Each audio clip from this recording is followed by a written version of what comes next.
하나님께서 오늘 우리에게 주신 말씀의 제목은 두 가지 어려운 주제라는 말씀의 제목으로 함께 나누겠습니다. 본문 말씀 히브리서 5장 8절로 9절 말씀 함께 봉독하겠습니다. 시작. 그가 아들이시면서도 받으신 고난으로 순종함을 배워서 온전하게 되셨은즉 자기에게 순종하는 모든 자에게 영원한 구원의 근원이 되시고. 아멘. 주님의 이름으로 예배에 참여하신 여러분들을 축복합니다. 오늘 본문은 히브리서 5장의 말씀으로 함께 은혜를 나누고자 합니다. 히브리서라고 하면 사실 굉장히 어려운 내용이 많은 성경의 권 가운데 하나입니다. 아마 통독을 해보신 분들은 느끼셨겠지만 실제로 히브리서를 읽어가다 보면 쉽게 이해가 되지 않는 문장들을 많이 만나게 됩니다. 또 많은 신학자들이나 목회자들도 히브리서를 강의하거나 설교할 때 상당히 어려운 주제들을 많이 만나게 되는 책 중에 하나입니다. 그리고 오늘 본문 역시 두 구절밖에 되지 않는 짧은 문장이지만 역시 기독교의 중요한 교리에서 충돌하는 상당히 어려운 두 가지 주제를 담고 있습니다. 이것을 신학적인 용어로는 난제라는 단어를 사용합니다. 어렵고 난해한 주제, 쉽게 이해하기 어려운 그런 내용을 담고 있다라고 하는 겁니다. 첫 번째 어려운 주제는 8절입니다. 그가 아들이시면서 받으신 고난으로 순종함을 배워서 라는 말씀입니다. 본문을 자세히 들여다보면 예수님께서 순종하셨다라가 아니라 순종을 배웠다라고 말씀합니다. 하나님의 아들이신 예수님께서 고난을 통해서 순종을 배우셨다라는 말씀을 우리가 어떻게 이해하고 받아들여야 할까라는 첫 번째 질문을 던집니다. 그리고 두 번째 어려운 주제는 9절 말씀입니다. 자기에게 순종하는 모든 자에게 영원한 구원의 근원이 되시고 라는 말씀입니다. 아마 여러분들이 지금까지 배웠던 구원에 대한 중요한 교리가 무엇입니까? 구원은 오직 믿음을 통해 은혜로 주어지는 것이라고 배웠고 또 그렇게 알고 믿고 계실 겁니다. 그런데 히브리서는 구원에 대해서 말하면서 자기에게 순종하는 자가 영원한 구원을 얻는다라고 말씀합니다. 다시 말하면 순종이라는 행위를 하는 자에게 영원한 구원의 은혜를 주시겠다라는 말씀입니다. 그런 관점에서 보면 이 두 가지 주제는 단지 쉽게 이해되지 않는 것을 넘어서서 우리가 알고 있었던 지금까지 알고 있는 중요한 기독교 교리와 충돌하고 있는 것처럼 보여집니다. 그렇다면 오늘 우리는 이 두 말씀을 어떻게 풀어야 할 것인가 라는 관점에서 오늘 본문을 함께 나누고자 합니다. 성경을 해석하는 방법에는 크게 두 가지가 있습니다. 하나는 문자적 해석이고 또 다른 하나는 문맥적 해석이라는 두 가지 해석 방법을 가장 크게 두 줄기를 가지고 성경을 해석합니다. 문자적 해석은 성경에 기록된 단어의 뜻, 그것을 그대로 이해하고 실천하는 것을 의미합니다. 예를 들어서 도둑질하지 말라, 간음하지 말라, 서로 사랑하라, 살인하지 말라, 11조를 구별해서 드려라, 안식일을 거룩히 지켜라 라고 하는 이 명령은 내 나름대로 해석하거나 타협하거나 대체할 수 없는 말씀입니다. 이런 명령은 말씀이 기록된 대로 문자대로 지키고 받아들이는 것이 바른 해석입니다. 따라서 이 말씀에 대해서 지키는 자에게는 복이 있고 그렇지 않은 자에게는 반드시 하나님은 그 책임을 물으신다라고 성경은 말씀합니다. 그러나 어떤 말씀은 문맥을 살피지 않고 문자 그대로만 적용하면 오히려 잘못된 길로 빠질 수 있는 그런 말씀들이 있습니다. 예를 들어서 만일 네 오른손이 너를 실족하게 하거든 찍어서 내버리라. 내 오른손이 뭔가 잘못된 일을 행했을 때 내 손을 잘라버려라 라고 하는 말씀이죠. 또는 나를 따르려거든 네 부모와 처자와 형제와 자매를 미워하라 라는 말씀도 만약 문자 그대로 지킨다면 어떤 일이 일어나겠습니까? 아마 상당한 혼란과 기독교에 대한 오해가 일어나게 될 것입니다. 그런 말씀을 해석할 때에는 문자적으로 해석하는 것이 아니라 문맥적으로 해석할 때 다른 의미를 깨닫고 적용할 수 있는 겁니다. 그렇다면 문맥적 해석의 바른 의미가 뭔가? 그것은 그 문장에 담긴 의미, 즉 하나님의 마음을 살피는 것이 이 문맥적 해석의 중요한 목적이 되는 겁니다. 그런데 반대로 이것 또한 위험이 있을 수 있습니다. 설교자 자신의 주관이 개입되어져서 성경을 마음대로 풀어서 설명하거나 마치 그것이 하나님이 우리에게 원하시는 뜻으로 강요할 수 있기 때문입니다. 그래서 우리가 성경을 읽거나 또는 목회자가 설교를 준비할 때 가져야 할 중요한 태도는 늘 겸손하게 나에게 말씀하시는 하나님의 뜻이 무엇인지를 헤아리면서 성경을 문자적으로 해석할지 문맥적으로 해석해야 할지에 대한 지혜를 가지고 성경을 바라봐야 한다는 겁니다. 예를 들어 로마서 10장 13절은 이렇게 말씀합니다. 누구든지 주의 이름을 부르는 자는 구원을 얻으리로다.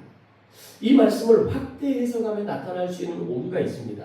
인생을 마음대로 방탕하고 살다가 마지막에 주여 제가 회개합니다 라고 한 번만 외쳐도 구원받을 수 있는 것처럼 보여집니다. 실제로 많은 목회자들이 불신 가정을 위로할 때 그렇게 성도들을 위로하는 경우가 많이 있습니다. 물론 그것이 완전히 틀렸다라고 말하기는 어렵지만 우리가 고민해야 할 또 다른 하나님의 말씀이 있기 때문입니다. 마태복음 7장 21절 23절을 보면 나더러 주여 주여 하는 자마다 다 천국에 들어가는 것이 아니다 라는 말씀이 나옵니다. 여기서 두 문장의 충돌이 일어나게 되는 거죠.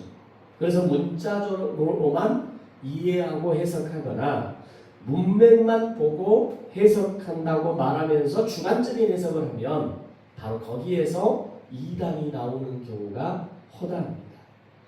대부분의 이단들이 가지고 있는 중요한 특징 중에 하나가 뭐냐면 성경을 자기 마음대로 조금 어떻게 보면 자기의 어떤 이익대로 주관적으로 해석하는 경우가 거의 태반입니다.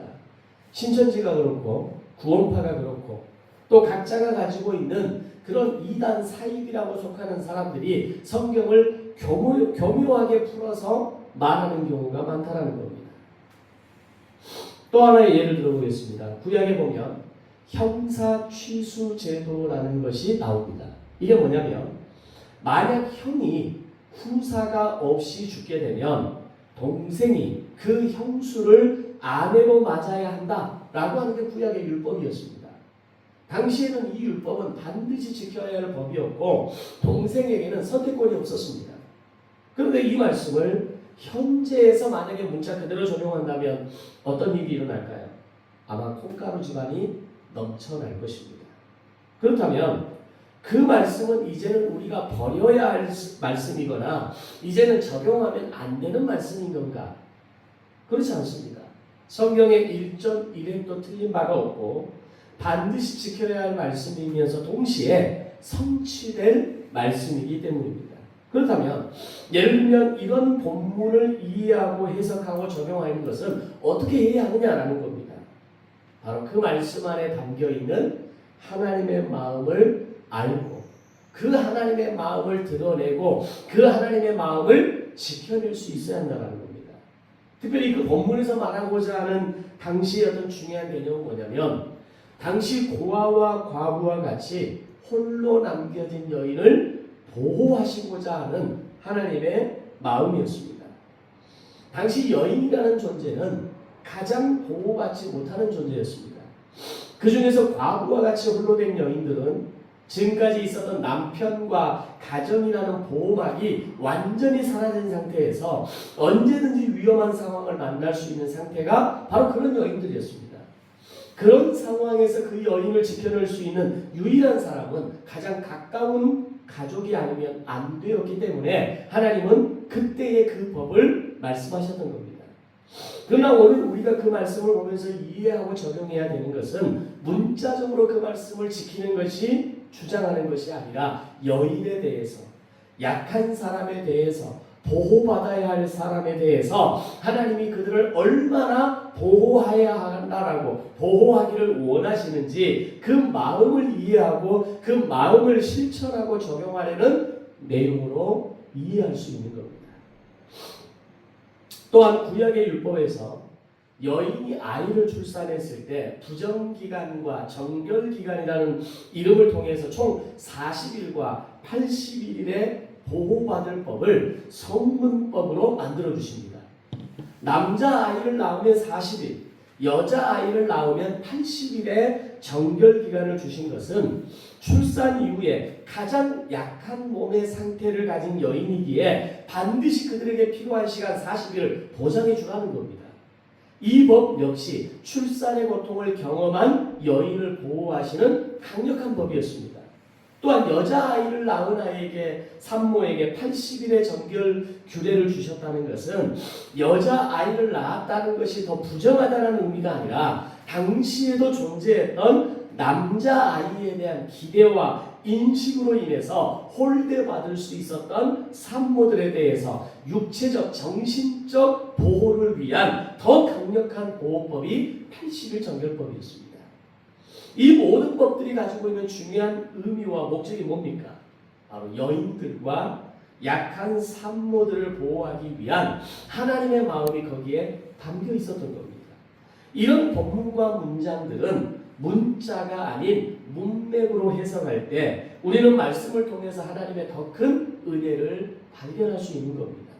이걸 단지 문자적으로만 해석해버리면 40일, 80일 갖고 논쟁이 일어나는 것이고 여자아이를 낳으면 부정한 것이냐라는 얘기가 되는 것이고 이 40일, 80일이 보장되지 않으면 여인들은 당장 오늘 아이를 낳고 나서 내일 나가서 일을 해야 되는 과거 우리나라에 있었던 그런 어떤 여자들에 대한 비하 또는 여자들에 대한 인권이 보장되지 못하는 그런 것들이 만들어지게 되는 겁니다. 근데 이런 법들이 지금으로부터 약 3,500년, 4,000년 전에 성문법으로 만들어 주셨다라고 하는 것은 하나님의 보호하심이, 하나님의 은혜가 얼마나 강력하게 인간에게, 특별히 약한 사람들에게, 여인에게, 고아와 과부 같은 여인들에게 있었는가를 보여주고 있는 겁니다. 이것은 더 나아가 구원이 무엇인가에 대해서 더 깊이 있는 깨달음을 우리에게 주시게 됩니다. 우리는 흔히 구원을 이해할 때 지옥 갈 사람이 천국에 가게 되는 것이라고 이해하기 쉽습니다. 물론 그것이 천국에 대한 기본적인 개념이지만 구원을 단지 지옥에서 천국으로 이렇게 단편적으로 말을 해버리면 구원에 대한 의미를 제대로 이해하지 못하는 겁니다. 성경이 말하는 구원은 그것보다 훨씬 더 깊고 높다라는 것을 알아야 됩니다. 오늘 본문과 충돌하는 에베소서 말씀에 2장 말씀에 이런 부분이 있습니다. 너희는 은혜로 인하여 믿음으로 말미암아 구원을 받았다라고 말씀합니다. 앞에서 말씀드린 것처럼 우리가 지금까지 알고 있는 구원에 대한 중요한 교리는 구원은 믿음으로 말미암아 은혜로 주어지는 것이 맞습니다. 그런데 오늘 동시에 히브리서 본문을 통해서는 순종과 행함을 구원과 연결시켜서 말하고 있다는 것을 놓치지 말아야 합니다. 많은 사람들이 구원을 오해하고 있는 건 뭐냐면 오직 믿음으로, 오직 은혜로만 구원받는다. 거기서 끝나는 겁니다. 그러나 구원은 오늘 은혜로, 구원으로, 믿음으로 구원을 받는 것은 분명하지만 이 구원을 통하여서 우리가 감당해야 할 몫이 있다는 겁니다. 바로 그것은 순종을 통해서, 행함을 통해서 이 구원을 연결시켜야 하는 책임이 오늘 우리에게 있다는 겁니다. 은혜로 시작된 이 구원과 최종적인 영화라고 하는 궁극적인 이 목표 사이에는 성화라는 과정이 남아있기 때문입니다. 우리는 이 땅에서 나의 힘으로 절대로 영화의 단계에 도달할 수 없습니다. 성화를 이루어서 영화의 단계로까지 갈 수 없다는 얘기입니다. 단지 매일매일 성화되는 연습과 훈련을 통해서 영화의 삶을 목표로 살아가는 것이 우리의 목표이고 우리의 숙제입니다. 그럼 성화는 언제 이루어지는 걸까요? 내 힘으로, 내 능력으로 내가 할 수 있는 것이 아니라면 이 성화는 과연 언제 이루어지냐는 겁니다. 아니, 이루어질 수 없는 것이냐는 겁니다. 아니, 이루어집니다. 그럼 언제 이루어질까요? 마지막 죽음의 순간, 천국에 들어가는 순간, 우리가 주님의 품에 안기는 그 순간 완성되는 것이지, 성화는 우리의 영역도 우리의 목도 아니라는 겁니다. 왜냐하면 성화는 은혜 안에서 죄와 사망의 법을 떠나서 생명의 성령의 생명과 질서 안으로 완전히 들어가는 것이 마지막 관문이기 때문입니다. 그래서 믿음으로 구원받는 것은 분명하지만 순종과 행함을 통하여서 오늘 우리 안에 생명의 질서, 생명과 질서 안으로 들어가는 과정이 우리에게 필요하다는 겁니다. 따라서 성화로 들어갈 수 있는 관문은 딱 두 가지밖에 없습니다. 하나는 주님 안에서 맞이하는 영광스러운 죽음입니다. 또 하나는 내가 이 땅에서의 생명이 끝나기 전에 주님 다시 오시는 그날입니다. 이 두 가지 관문이 아니면 우리는 결코 성화에 도달할 수 없는 겁니다. 그래서 바울은 로마서 8장에서 그리스도 예수 안에 있는 생명의 성령의 법이 죄와 사망의 법에서 너를 해방하였다라고 말씀합니다. 구원은 단순히 천국행 티켓을 가지는 것으로 끝나는 것이 아니라 죄와 사망의 질서에서 생명과 은혜의 질서로 옮겨가는 것이 필요하다는 겁니다. 자, 예를 들면 제가 내일 월요일, 화요일 서울과 의정부 강의 일정으로 지금 티켓을 끊어놨습니다. 자, 그러면 나는 서울을 갈 수 있는 지금 기본적인 자격을 가지고 있는 겁니다. 그런데 제가 서울 가는 기차에 오르지 않으면 어떻게 됩니까? 아무리 내가 그 티켓을 가지고 있다 할지라도 나는 서울에 도착하지 않은 것이 되는 거죠. 마치 구원은 그런 겁니다. 내가 구원을 통해서 천국행 티켓을 내가 끊어놓은 겁니다. 그럼 이제 내게 남은 건 뭡니까? 송정역으로 가서 거기서 내가 끊어놓은 예약해놓은 기차에 제가 올라타서 제 자리를 찾아서 앉아서 약 2시간 정도 앉아있을 때 마침내 성으로 도착하는 겁니다. 이게 영화를 향해 가는 성화의 과정이 되는 겁니다. 생명의 성령의 질서의 법 가운데로 들어가는 겁니다. 그래서 이제는 생명의 성령의 법으로 내가 살아가게 되는 겁니다. 이 과정을 무시해버리면 우리는 여전히 광주에 머무르고 있는 사람이 되는 거죠. 따라서 구원을 받았다는 것은 이제 우리가 죄를 짓더라도 그 죄로 인해서 구원을 잃어버리게 되거나 멸망으로 이끌고 가는 것이 아니라 마치 아버지 하나님께 혼나는 이유가 되는 것이다 라고 설명할 수 있습니다. 그 전에 예수님을 믿음으로 구원받기 전에는 죄가 나를 사망으로 이끌고 천국이 아닌 그 반대로 나를 이끄는 견인자 역할을 했다면 우리가 예수님을 믿고 구원받은 이후에는 이제는 죄와 사망의 법에 의해서 지배를 받는 게 아니라 생명의 성령의 법에 의해서 우리가 다스림을 받게 된다는 겁니다.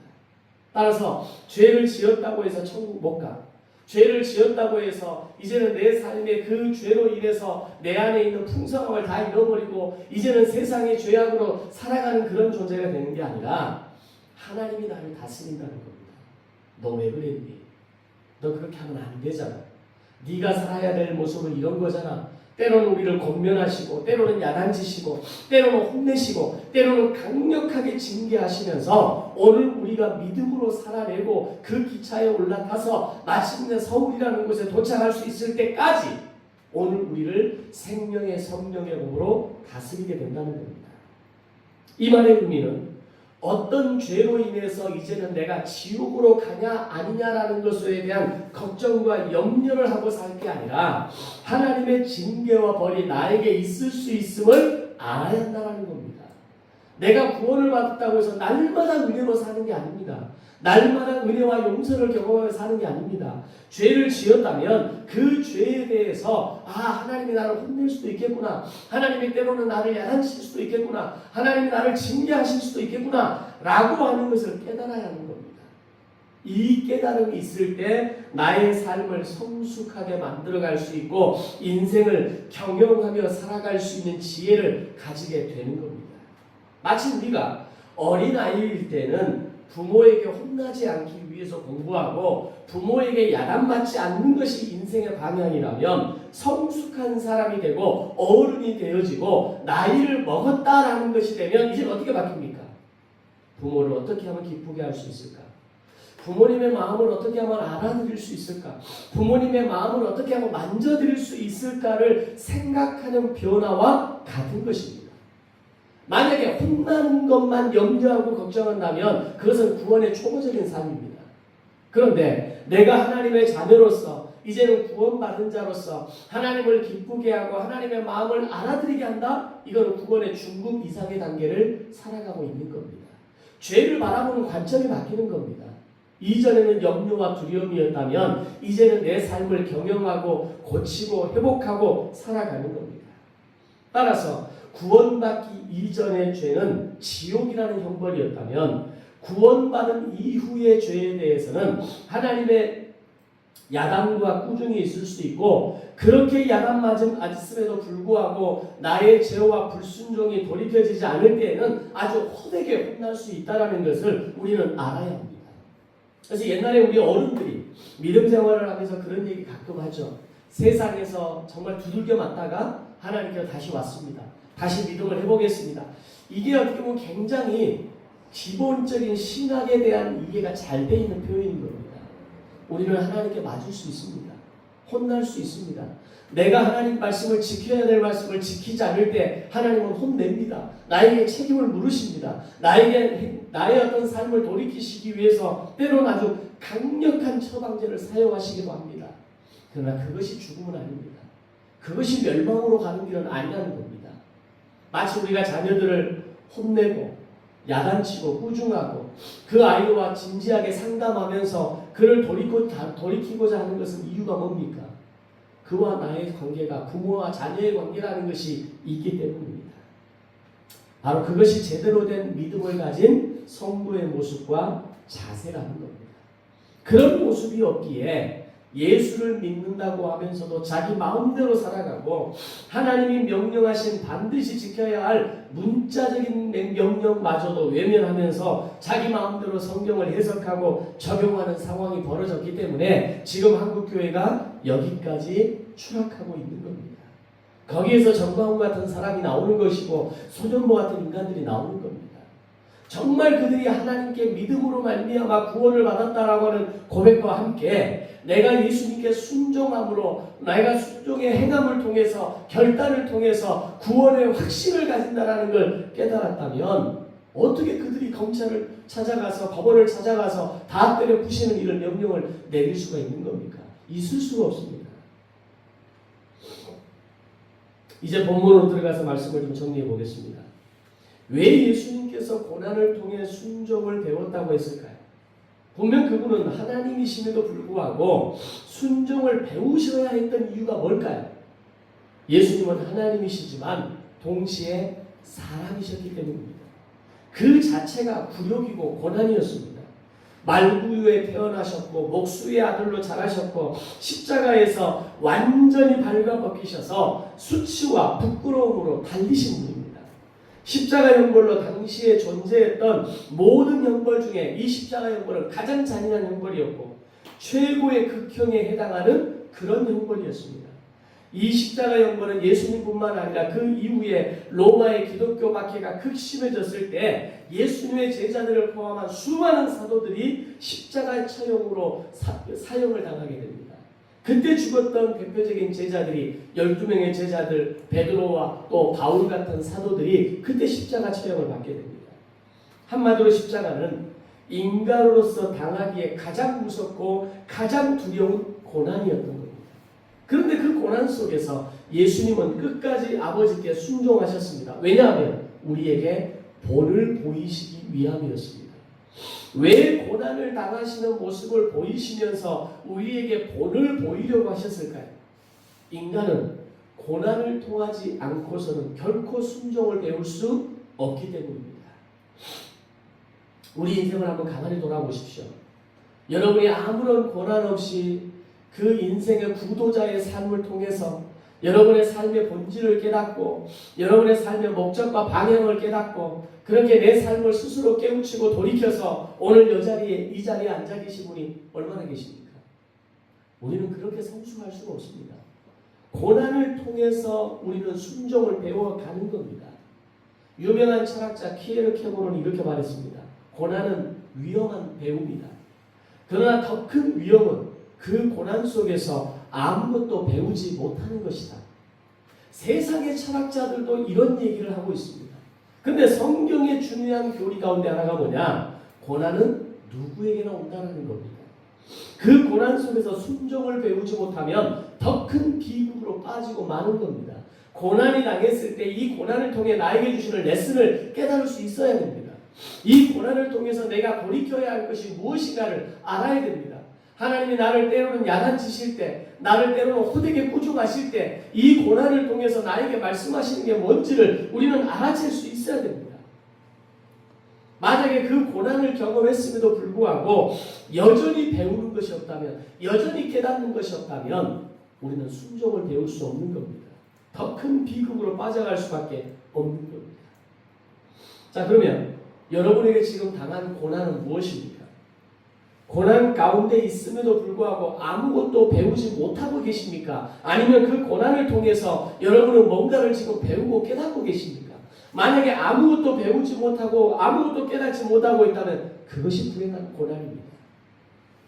그러나 나의 지금 고난이 해석이 되고 나의 고난을 통해서 하나님의 마음을 알게 되고 내가 당하는 이 고난을 통해서 순종을 배우게 되고 하나님의 뜻을 깨닫게 된다면 그것은 복된 고난이다 라고 말할 수 있는 겁니다. 비록 지금의 고난의 여정은 쉽지 않음의 연속이지만 고난의 터널을 뚫고 나왔을 때 고통과 아픔은 한순간에 녹아지기 때문입니다. 우리가 이제 아이를 낳은 우리 여성분들의 경우에 생각해 보면 그 아이를 낳기까지 고통이 얼마나 극심하다고 이야기합니까? 남자들은 경험할 수 없는, 알 수 없는 고통이지만 그것은 아이를 낳아본 사람만이 그 고통을 아는 거죠. 그런데 이 모든 고통을 겪고 나서 그 아이를 내 품에 안는 순간 고통은 다 녹아지는 겁니다. 그 고통의 기억은 남아있을지 모르나 그 고통으로 인한 그 얼마나 힘들었는가에 대한 그 눈물은 남아있을지 모르나 그 어린 한 생명을 쳐다보는 순간 고난은 녹아버리는 겁니다. 마치 하나님이 우리의 인생에 배열하시는 고난도 그런 겁니다. 그 고난의 터널을 뚫고 나왔을 때 모든 고통과 아픔과 한숨이 녹아지기 시작하면서 그 깊은 고난을 통해서 하나님의 마음으로 녹여낼 수 있는 사람이 바로 진정한 하나님의 고난을 제대로 경험한 사람이 되는 겁니다. 그런 사람은 어떤 힘이 있냐면 자기와 같은 고통 속에 있는 사람을 품을 수 있는 용기와 지혜가 있는 겁니다. 제가 소희한테 출산의 고통을 아무리 이야기하면 무슨 위로가 되겠습니까? 근데 우리 권사님이나 제 아내가 그 출산의 고통이 얼마나 험하고 어려운지 그 순간이 얼마나 죽음을 왔다 갔다 하는 순간인지에 대해서 이야기하고 또 소희자매가 이야기할 때 그걸 알아주는 마음을 공감할 수 있는 사람은 여기 있는 사람은 두 사람밖에 없습니다. 마치 그런 겁니다. 아무 말 하지 않아도 설명하지 않아도 답을 주지 않아도 고난을 이겨낸 사람이 내 옆에 있어주는 것만으로도 위로가 되고 공감이 되고 은혜가 되는 겁니다. 그래서 주님이 고난을 통해 순종을 배우신 겁니다. 그분이 만약에 초월적인 모습으로 존재하는 분이었다면 오히려 고난을 통해 순종을 배울 수 없었을 겁니다. 상처만 남겨서 다른 사람을 아프게 할 수도 있고 하나님은 성공한 자의 하나님으로만 남을 수 있는 겁니다. 그런데 예수님은 친히 고통을 경험하셨고 그 고난을 통해 순종을 배우셨고 그 고난을 초월하고 고통을 초월하는 존재가 아니라 그 고통과 고난 가운데 머무는 존재가 되었다는 겁니다.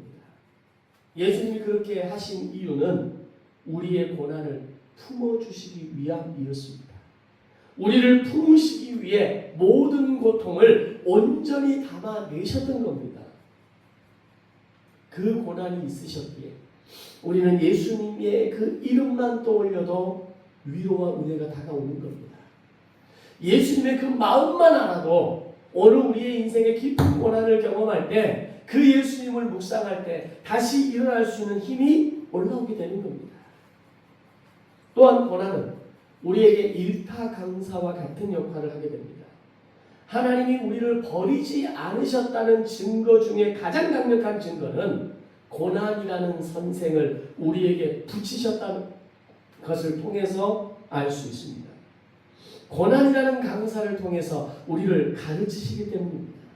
만약 오늘 우리에게 고난이 찾아왔다면 그것은 하나님이 나에게 붙여주신, 나에게 보내신 특별 수업이라는 것을 우리는 깨달아야 합니다. 많은 사람이 착각하는 것 중에 하나는 고난이 없는 삶이 복 있는 삶이라고 생각합니다. 질병이 없고 문제가 없고 상처가 없는 인생이 복 있는 인생이라고 이야기합니다. 그러나 그것이 오히려 우리에게 저주가 될 수 있는 것이고 하나님이 나를 내버려 두심일 수 있다는 것을 알아야 됩니다. 사도 바울은 로마서 5장에서 이렇게 고백합니다. 우리는 환난 중에도 즐거워하나니 이는 환난은 인내를, 인내는 연단을, 연단은 소망을 이루는 줄 압니다. 이 말의 뜻은 바울은 고난을 맞이하면서 고난을 부인하고 외면하지 않고 오히려 이렇게 맞이했다는 겁니다. 어서 오십시오, 고난 선생님. 고난이여 어서 나에게 오십시오. 고난이여, 고난 선생님이여 나에게 오늘도 가르쳐 주세요. 라고 표현했다는 겁니다. 그게 환하게 맞이했다는 겁니다. 왜냐하면 고난이 순종을 가르쳐 주기 때문입니다. 그 고난을 통해 인내를 배우고 연단을 배우고 마침내 소망이 이루어지는 통로라는 것을 우리는 명확하게 알아야 됩니다. 우리의 삶에도 여러 가지 고난이 찾아옵니다.